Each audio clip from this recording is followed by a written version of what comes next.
There are lots of parts on a boat that are critical that you don't actually ever see. It's worth spending time making sure those are done the right way. Hi, I'm Nika Waters, and welcome to the Boat Galley Podcast. Today I'm talking about tabbing, which are the small supports that go into any kind of a cutout that you have on the boat. Today's episode of the Boat Galley Podcast is sponsored by SailDauntless.com, your personalized sailing adventure in the most beautiful locations. Experience the utmost in luxury cruising just the way you want it. Get back into the sailing groove on board this beautiful 52-foot sailboat where every detail is taken care of for you. Now booking in Newport, Rhode Island and the Hamptons, New York for summer 2021. Use coupon code SD15 for 15% off any 7-night all-inclusive sailing charter, July through September 2021. That's Sail Dauntless, SailDauntless.com. Are you ready to live the dream? Let our experience inspire yours. One of the parts of the boat that you may not ever have considered is tabbing. Well, the next time you're lifting up that cover in the galley counter, or you're going underneath your settee cushions and lifting up the opening to be able to get underneath there, have a look at those bits of wood or maybe something else that is supporting that particular cover. That is called tabbing, and it's worth spending some time thinking about it.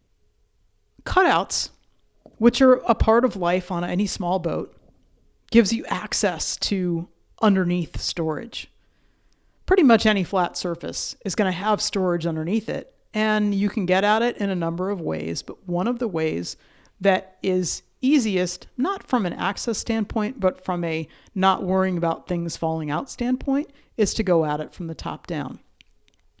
These cutouts are going to need support.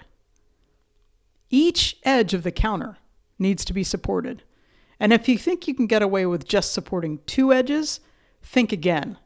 Just try and watch that top part bend if you press and it's not supported. And given that you're probably going to be leaning or sitting or otherwise needing that to support you, you definitely want all those edges to be supported.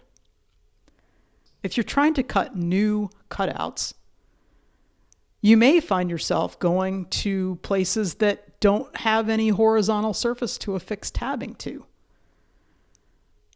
Think about that and think about how that's going to work. The way we wound up doing it in the galley, where part of our counter is actually going against another one that doesn't have a horizontal surface to fix tabbing, we actually fixed tabbing to the other part of the counter. So the counter that's outboard is supported on three edges in many places, and we've added another support for the front for the counter that's going in the front of it. So think about that in terms of support. And now for the nitty-gritty, what do we use for tabbing and what are we going to do?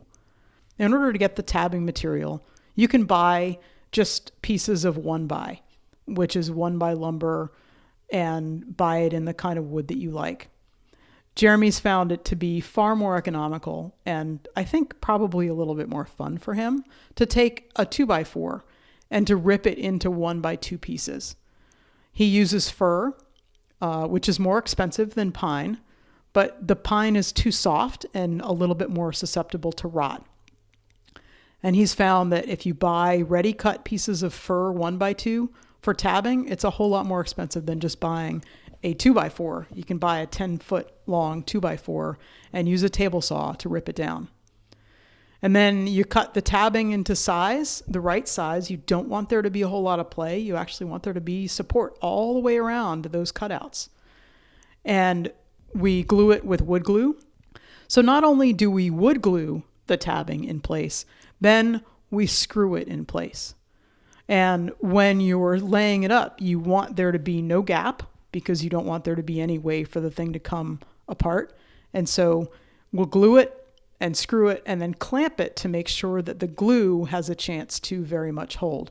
Wood glue is superbly strong And in the spots that it really matters in terms of where things are going to be supported, Jeremy actually epoxied things in place. He epoxied the tabbing in place as well as screwing it in place.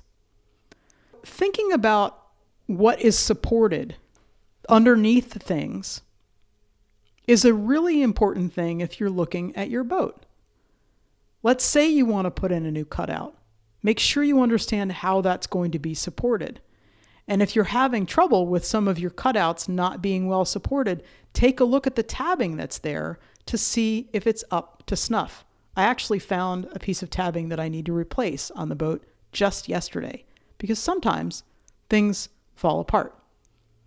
The one that I found yesterday is actually on a floorboard, and the tabbing piece it's needed on just the forward end. It's a tiny little forward end, like 5 inches wide. The other 3 sides are totally fine, but it makes a difference when I'm stepping on that very forward end of the floorboard cutout. And so I'm going to go and fix the tabbing. Tabbing is one of those things that you don't think about because it's hidden away and supports a lot of other things, but it's worth paying some attention to, whether you're building new things or checking out what you already have. Thank you so much for listening to the Boat Galley podcast. We love hearing from our listeners, and we love it when you subscribe. We'll see you next week.